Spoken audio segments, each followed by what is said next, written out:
Hi everyone, and welcome to another edition of Rich Conversations, a series of real short, snappy one-to-one chats between myself, Rich, and somebody in my network who I see as being an absolute expert in their field. And today I'm delighted to be joined, as you can see, by Tom Holmes from the Big C charity. How are you doing, Tom? Hi, Rich. I'm good. Thank you. How are you?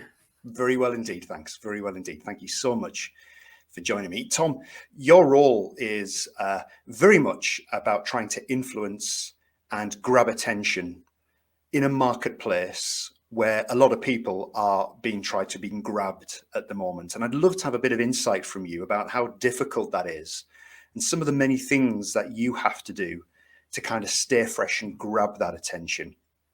So it's a massive question and a whole host of ideas I'm sure you have.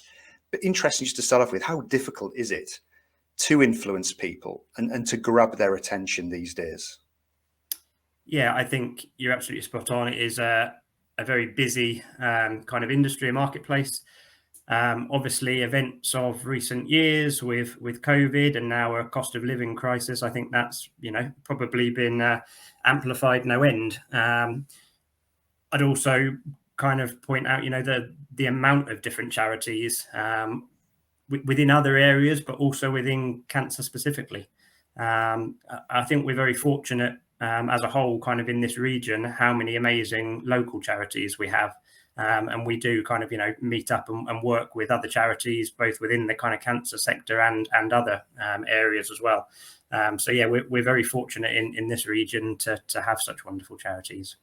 To pick up on your bigger question, the freshness, I think, that you mentioned is probably something that I see being key. We're, as with any business, I think it's about evolving with times and changing what you're offering rather than just kind of sticking with the same old things. And that can be difficult. It's certainly, so hard to come up with unique ideas. But that's something that you have to kind of challenge yourself and challenge your teams to look at different ways, different initiatives to get involved with. Just because you've done something 5-10 years ago and it didn't work doesn't mean it doesn't necessarily work now. COVID was a prime example of changing the way that we did things. Obviously an awful time for so much of the world, but equally I think there was some good that came from it in terms of an opportunity to perhaps pause and reflect on what you were doing, how you were doing it, and if that needed to change. And in some circumstances, maybe it didn't need to change. In others, the way that we work certainly did change, and hopefully in some respects that was for the better. Indeed, yeah. It's really interesting, isn't it? The amount of the amount of stuff that's out there for people to look at when it comes to trying to attract them and to try and get somebody to think that's the thing for me. I guess if we were to translate this across all sectors and all the walks of life, let's say I'm a manager in a team, and one of the reasons that team exists is to influence the workforce and to grab the imagination of the workforce. This stuff really does translate across.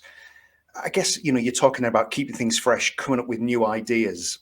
I suppose one of the reasons there why some teams can't do that is because we do stick to doing the same things a lot, don't we? We very rarely look up and think, should we try something different? I guess that's one of the big issues then. Absolutely. Yeah, absolutely. I think particularly teams that have perhaps been in the same role for longer periods of time. It's very easy to kind of get stuck into that day by day, almost a routine. As I said, I think COVID almost gave us that kind of, not a break, but it gave us that moment to pause and reflect on what we were doing.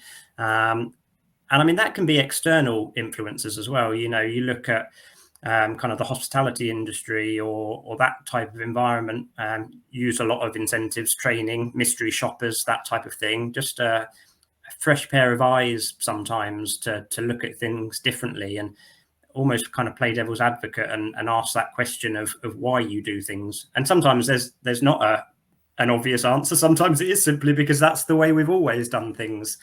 So I think, challenging that mentality and trying to do things differently, getting fresh eyes to look at things, looking at things in a different perspective is, really key.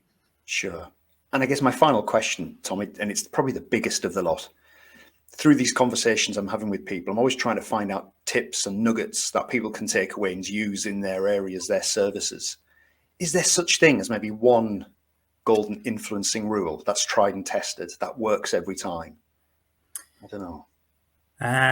I think I would probably say it's, and it's a very cliche thing to say, but people buy from people.